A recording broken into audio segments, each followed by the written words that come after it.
Ashlee Evans-Smith here for Injitsu.com. We are at the SOS 5 event in Hollywood, California, put on by the Grappling Network called Save Our Summer. I'm here with competitor Jordan Wirth, who is a brown belt under Casey Halstead. Jordan, I know we did not get the win today, but usually there's always something we can take away, go home, work on, and come back.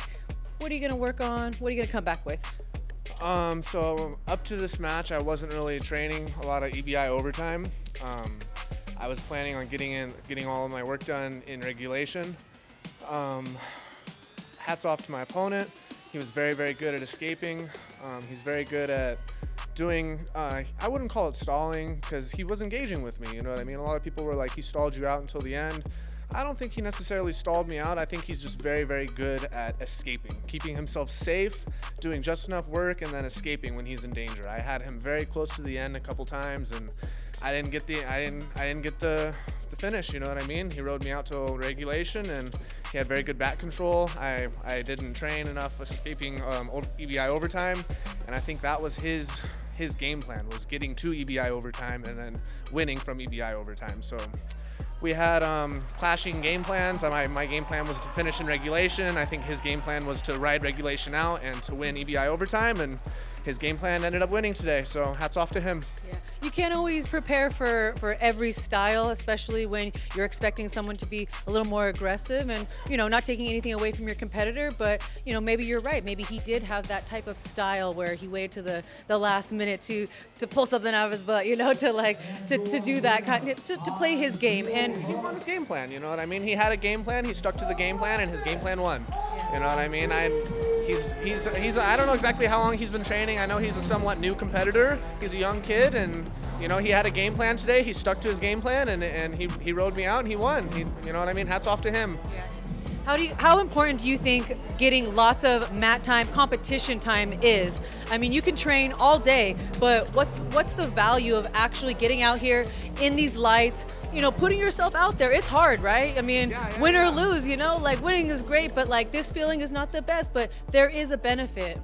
Yeah, you know what I mean? I haven't been able to compete as much as I've been wanting to, you know what I mean? I have some personal things in my life kind of keeping me in Vegas that just got cleared, and so I got cleared to leave the state recently, you know what I mean? So I just recently got cleared to leave the state, so now I'm out here competing again. There wasn't too many competitions inside of Vegas, so I was kind of confined inside of Vegas for a few years, but now I'm cleared. I can go compete wherever I want to compete, and so I want to compete as much as I can. This is a really cool tournament. There's a lot of lights, you know what I mean? It's a very good production. I'm very happy to compete here, and Mike did an awesome job putting this tournament on, you know what I mean? Hopefully I'll be able to be back and compete again for a submission-only series again soon. I love that. So, Jordan, you are now free to compete and go wherever you want. I want to ask you a quick question about the mental side.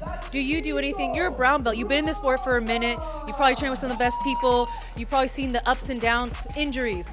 What do you do to challenge yourself on a mental level and to improve mentally and emotionally? Yeah, that's a good question. I try and try and control myself as much as possible. Whenever I go in, you know what I mean, especially into Sunday Open Mat, because Sunday Open Mat we have like 100 people there at 10th Planet Las Vegas. The swamp, you know. So when I go into Open Mat or whenever I know I'm going to have tough rounds, I just try and control myself to the best of my ability, you know what I mean? Try and slow the pace down. Even if the guy's going really, really hard, I try and dictate the pace by going even slower, even more controlled. Sometimes I close my eyes when I roll. If you guys watch the tape again, I was actually closing my eyes for a lot of this match. I was closing my eyes and just feeling. I just try and be in control of the match and my own emotions as much as possible. You know what I mean? Yeah. I was trying to do that during this match, but I kind of got lost under all the lights, I think. So I was in the crucifix. I should have finished, but it is what it is. He got out. It's kind of corny to say, but I believe it's always a learning experience, right? It is. So Injitsu.com is a one-stop shop for all things mixed martial arts, and something that they're really, really big in right now is one-on-one Zoom calls with high-level black belts, UFC fighters, anyone that you may want to learn from, either on a physical side, take a class from, or even a mental side. You can ask questions and that kind of thing. Would you ever be interested in that type of thing? Yeah.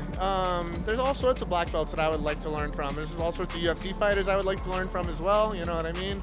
Of course, Eddie's here today. I would always like to take a class from Eddie and learn from Eddie. Jeff Glover's here, you know what I mean? Jeff Glover would be awesome.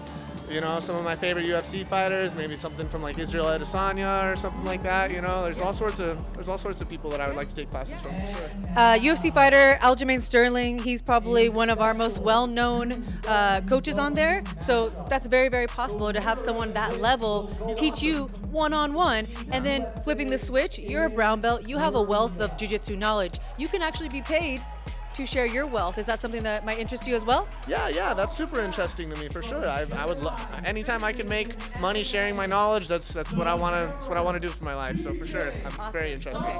So if you guys are interested, Jordan will check it out at injitsu.com. We're going to check out all the different classes we have, different instructors. Also, where can we find you on social media if we want to continue on your journey? I go by Jordan Wears No Gi. That's just Jordan Wears No Gi on Instagram.